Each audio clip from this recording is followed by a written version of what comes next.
जिंदगी तुम्हारी, मंजिल तुम्हारी, सपने तुम्हारे, हार जीत, मेहनत, सब कुछ तुम्हारी।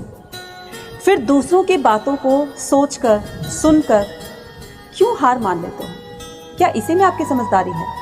जब सब कुछ आपको खुद ही करना है, मेहनत खुद करनी है, अपनी मंजिल को खुद पाना है, तो इसके लिए आपका कोई और साथ नहीं देगा, आप खुद अपना साथ बनोगे। इस जिंदगी में आप एक बार नहीं, 10 बार, 100 बार हारोगे, लेकिन आपको हार नहीं माननी है।